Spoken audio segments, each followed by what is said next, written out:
Welcome friends, part 3 में आपका स्वागत है। मैं यहाँ पे आपको कराने जा रहा हूँ क्वेश्चन नंबर 11। ये जो प्री बोर्ड का पेपर है उसका आंसर। फाइंड द यहाँ से find the area of parallelogram. आपको फाइंड करना है area of parallelogram whose adjacent side, जिसकी एडजेसेंट साइड्स जो हैं वो आपको डिटरमाइन करके दे रखी है वेक्टर के फॉर्म में कि ये ए वेक्टर है और ये बी वेक्टर है, और ये दोनों वेक्टर के साथ साथ ये साइड हैं एक पैरेललोग्राम के एडजेसेंट साइड है। तो आपको इस पैरेललोग्राम का एरिया निकालना है। तो हमें ना एक पैरेललोग्राम का जब एरिया निकालना होता है तो उसका एक फार्मूला होता है कि हम दोनों वेक्टर का क्रॉस प्रोडक्ट करके मैग्नीट्यूड निकाल दें। यानी आपको पैरेललोग्राम का एरिया निकालना है तो पैरेललोग्राम में आपको ये ए वेक्टर दिया है और ये आपको बी वेक्टर दिया है। तो ए वेक्टर आपको दिया है आई घटा जे जमा 3k कैप, बी वेक्टर दिया है 2i घटा 7j और जमा k कैप। अब आपको क्या करना होता है कि आपको एरिया ऑफ पैरेललोग्राम निकालना होता है। तो एरिया ऑफ पैरेललोग्राम निकालने के लिए हम ए वेक्टर का क्रॉस प्रोडक्ट बी वेक्टर से करके मैग्नीट्यूड निकाल देंगे, यही आपका एरिया होता है। अब लेकिन ए वेक्टर का क्रॉस प्रोडक्ट बी वेक्टर कैसे निकालते हैं? तो हम पहले आई जे के लिखते हैं, फिर ए के जो डायरेक्शन रेशियो होते हैं वो लिखते हैं, फिर जो बी वेक्टर है उसके डायरेक्शन रेशियो लिखते हैं। तो पहले मैंने ए के लिखने चाहिए थे, 1 घटा 1 3, तो यहाँ पे लिखो 1 घटा 1 और प्लस का 3। और फिर बी वेक्टर के जो डायरेक्शन रेशियो हैं जो आई जे के साथ लिखे होते हैं डायरेक्शन रेशियो होते हैं, तो आपको लिखा है 2 घटा 7 और 1।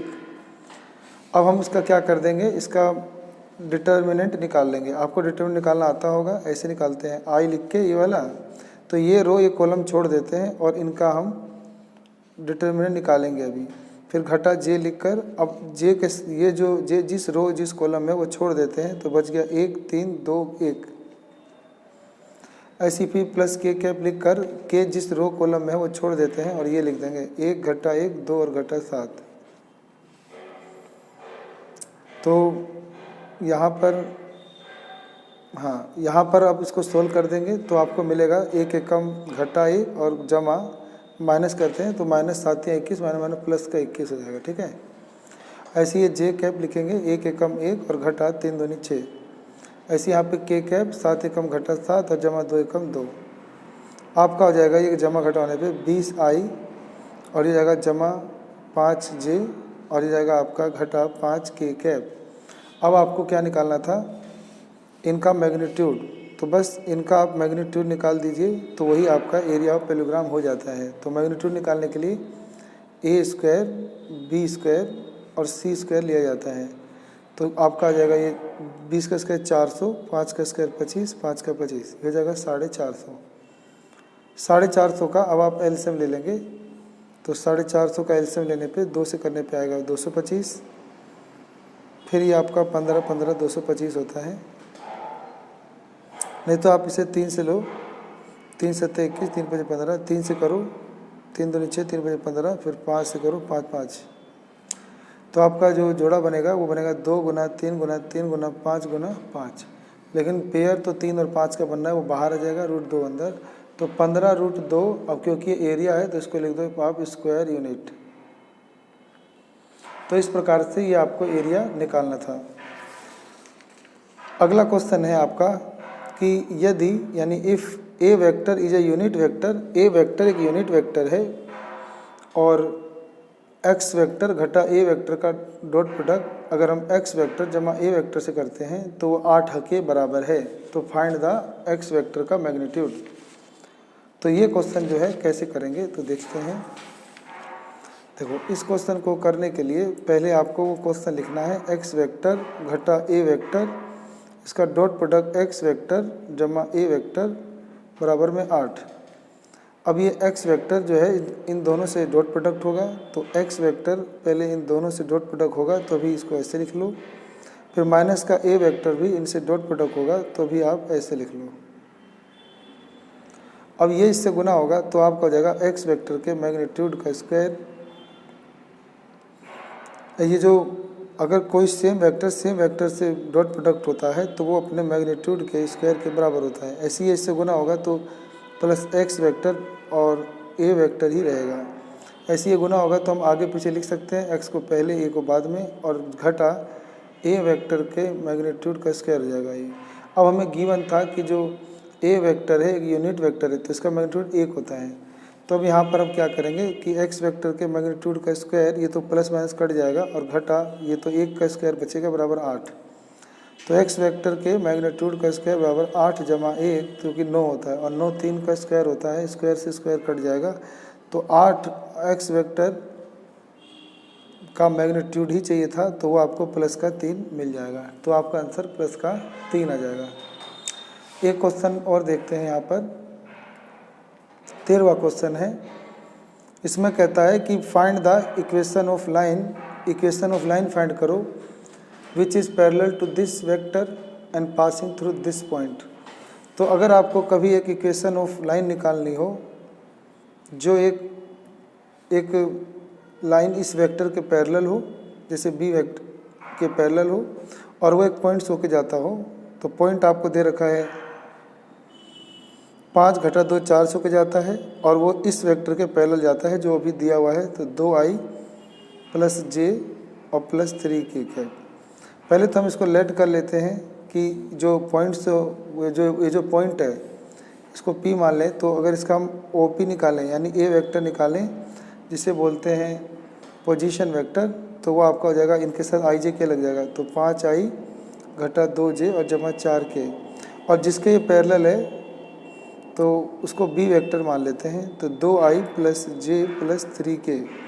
अब हमें इक्वेशन ऑफ लाइन निकालना है, तो equation of line which is parallel to b vector, equation of line which is parallel to b vector जो पर्सन में दिया था, एंड पासिंग थ्रू पॉइंट, और जो पॉइंट से होके जा रहा है जो कि ये दिया था, तो इसकी इक्वेशन हो जाती है r vector equal to a vector plus lambda b vector. तो a वेक्टर आप यहाँ लिख दीजिए और प्लस लेमडा b वेक्टर यहाँ लिख दीजिए, तो यही आपका जो है आंसर हो जाता है। ठीक है, क्वेश्चन नंबर 14 करते हैं। Find the distance between two plane. ये आपको दो प्लेन की इक्वेशन दी हुई है, इन दोनों प्लेन के बीच का आपको डिस्टेंस निकालना है, यानी दूरी निकालना है। तो इसके लिए पहले आपको चेक करना होता है कि ये पैरेलल तो नहीं है। पैरेलल पता करने के लिए इनके डायरेक्शन रेशियो निकाल के और इसके डायरेक्शन रेशियो निकाल के उन्हें प्रोपोर्शन यानी बटे में रख के चेक करना होता है। तो यहाँ पर अगर हम a1/a2, b1/b2 और c1/c2 चेक करते हैं, तो इसमें a1, b1, c1 हो जाता है 2, 3 और 4, और इसमें हो जाता है 4, 6, 8। तो ये सब कटने पे 1/2 आ रहा है। इसका मतलब इनकी डायरेक्शन रेशियो सेम है, तो लिख देंगे कि it is a parallel plane. तो ये एक पैरेलल प्लेन है क्योंकि इनके जो डायरेक्शन रेशियो का जो रेशियो आ रहा है प्रोपोर्शनल में आ रहा है। अब क्योंकि ये पैरेलल है, मतलब it is a parallel plane, तो इनके बीच का जो डिस्टेंस होता है उसको कैसे निकालते हैं। तो उसके बीच का डिस्टेंस निकालने के लिए पहले जैसे मान लो कि ये इक्वेशन मतलब प्लेन फर्स्ट है, ये प्लेन 2 है, तो इसको बराबर करने के लिए यहाँ 2 मल्टीप्लाई कर देंगे। तो लिख देंगे पहले इसको बराबर करेंगे प्लेन को, तो लिखेंगे 2 मल्टीप्लाई इन प्लेन फर्स्ट।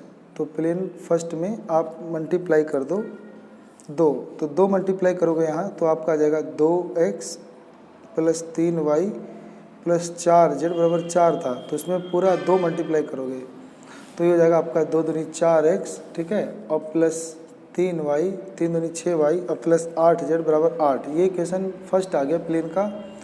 और दूसरा आपको लिखना है वहाँ से देखकर, ये दूसरा वाला फिर आपको यहाँ लिखना है, तो दूसरा वाला आप यहाँ लिख दो। अब उनके बीच का डिस्टेंस चाहिए, ये दोनों प्लेन के बीच का। तो फार्मूला होता है कि d2 माइनस d1 का मैग्नीट्यूड यानी पॉजिटिव मोड और डिवाइड में a स्क्वायर, b स्क्वायर और c स्क्वायर यानी डायरेक्शन रेशियो के स्क्वायर का सम। तो आपका d2 ये रहा 12, तो 12 देखो इसको कंपेयर करोगे तो a1 b1 c1, a2 b2 c2 और ये d1 d2 होता है, तो इसको घटा लो, 12 में से गया 8 और under root a square b square c square, तो ये जो 4, 6, 8 है यही होता है। तो लिखो 4 का स्क्वायर 6 का स्क्वायर और ये 8 का स्क्वायर। अब इसको सोल्व कर दोगे, आंसर आ जाएगा 4 चौक 16, 6 6 36, 8 8 64, तो 4/√116। अब बाकी इसको सोल्व कर दो तो यही आपका आंसर जाएगा यूनिट। ठीक है, तो 116 का आप एलसीएम ले लो, तो आपका 4/2√29 आ रहा है, तो 2 से कट जाएगा तो आंसर जाएगा 2/√29 यूनिट। तो क्योंकि डिस्टेंस है तो इसे यूनिट लिखना है। अगला क्वेश्चन नंबर 15 देखते हैं। ये लिखा है 2 गुना PA बराबर PB, मतलब probability of event A probability of event B बराबर 5/13 दे रखा है। और ये कंडीशनल प्रोबेबिलिटी होती है कि प्रोबेबिलिटी ऑफ A/B, इसका मतलब है इवेंट ए की प्रोबेबिलिटी जो इससे पहले इवेंट बी हो चुका है वो दे रखा है 2/5। तो आपको फाइंड करना है PA यूनियन बी का मान। तो इवेल्युएट करना है, आपको ज्ञात करना है PA यूनियन बी, और आपको दिया है कि डबल PA बराबर PB, दोनों 5/13 है, और A/B का जो कंडीशनल प्रोबेबिलिटी है वो 2/5 है। तो देखते हैं इसको कैसे किया जाएगा। पहले तो आपको फार्मूला याद होना चाहिए कि कंडीशनल प्रोबेबिलिटी का फार्मूला आता है PA/B का, कि फिर PA/B/PB। तो अगर आप ध्यान से देखो तो PB आपको दे रखा था, PB आपको 5/13 दे रखा है, और आपको इंटरसेक्शन मान लो पता नहीं है तो x मान लिया, और ये आपको दे रखा है 2/5। इसको तिरछा गुना करोगे तो x की वैल्यू आपको मिल जाती है, तो यानी आपको इंटरसेक्शन आपको मिल गया। तो A इंटरसेक्शन B आपको मिल गया 26/25। लेकिन आपको ये भी दिया हुआ था, हाँ, तो यही आपका आंसर होगा, सॉरी। ठीक है, तो अभी आपको निकालना क्या है, आपको निकालना है यूनियन। ठीक है, तो आपको PA यूनियन B निकालना है। तो फॉर्मूला आता है PA probability of A probability of B और minus probability of A intersection B। तो प्रोबेबिलिटी ऑफ A आपको पर्सन में ध्यान से देखो तो पर्सन में यूँ लिखा था कि 2PA बराबर PB बराबर 5/13। तो PB तो 5/13 है, लेकिन 2 बटे में जाएगा तो फिर PA की वैल्यू क्या निकलेगी, 5/13 दूनी 26 निकलेगी। तो आपको यहाँ 5/26 लेना है, और B का मान 5/13 लेना है, और घटा, और इसका मान अभी आपका निकला था 26/25।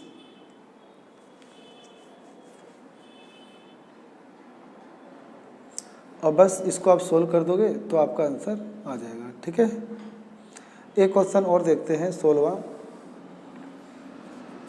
क्वेश्चन है कि PA हाफ है, PB 7/12 है, और P not A nor B आपको 1/4 दिया हुआ है।